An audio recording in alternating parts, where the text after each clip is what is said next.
Top quality और consistent performance के लिए सिर्फ सिल्वर पंप नाम याद रखना। अमेरिका एक बार फिर यूक्रेन के साथ खड़ा नजर आ रहा है। यूक्रेन को हथियार देना शुरू कर दिया है अमेरिका ने। पेंटागन की घोषणा के बाद मदद शुरू हो गई है। पहले ट्रंप ने हथियार देने से आपको याद है मना किया था, लेकिन अब एक बार फिर हथियारों की सप्लाई शुरू कर दी गई है। यूक्रेन को हथियार, गोला बारूद की मदद दे रहा है अमेरिका।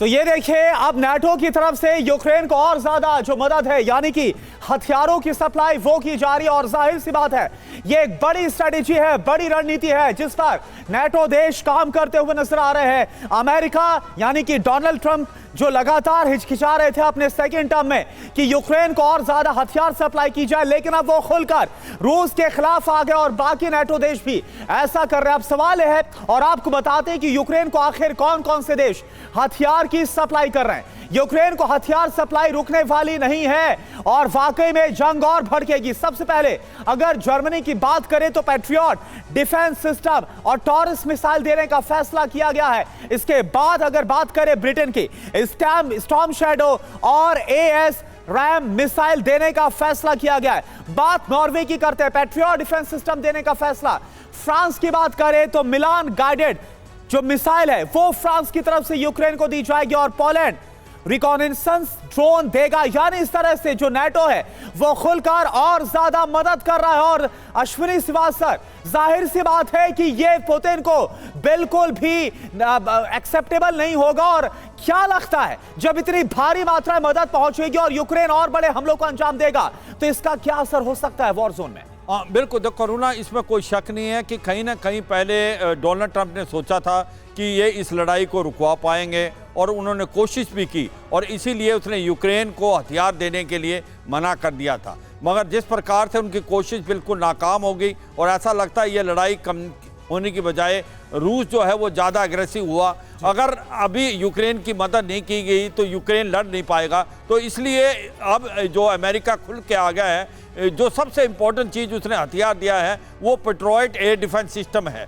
कि अगर आप देखें जिस प्रकार से ड्रोन मिसाइल, हाइपरसोनिक मिसाइल का भी इस्तेमाल रूस कर रहा है, इसलिए उसको जो पेट्रियट एयर डिफेंस सिस्टम और देने की बहुत ज़रूरत है और वो दे रहा है। इसके अलावा जो आपने हथियार बताए, इनके चैलेंजर भी है, लेपर्ड भी जो एक प्रकार टैंक है जर्मनी के, और आपके देखे ब्रिटेन। ये बताइए, लेकिन यही तो मुद्दा था जिससे पूरे यूरोप से तनातनी हो गई थी अमेरिका की। पूरी तरह से एडमेंट नजर आ रहे थे कि नहीं अब मदद नहीं देंगे, हथियार नहीं देंगे यूक्रेन को, ऐसे तो ये जंग चलती रहेगी, रुकेगी नहीं। और अब वही काम किया जा रहा है बिकॉज क्योंकि डोनाल्ड ट्रंप को बड़ा विश्वास था कि वो कहीं ना कहीं प्रेशर डालेंगे रूस पे और रूस इस सीज फायर के लिए मान जाएगा। मगर अब जो ट्रंप हैं उसकी जो बातचीत हुई है एक प्रकार पुतिन से, वो सक्सेसफुल नहीं हुई।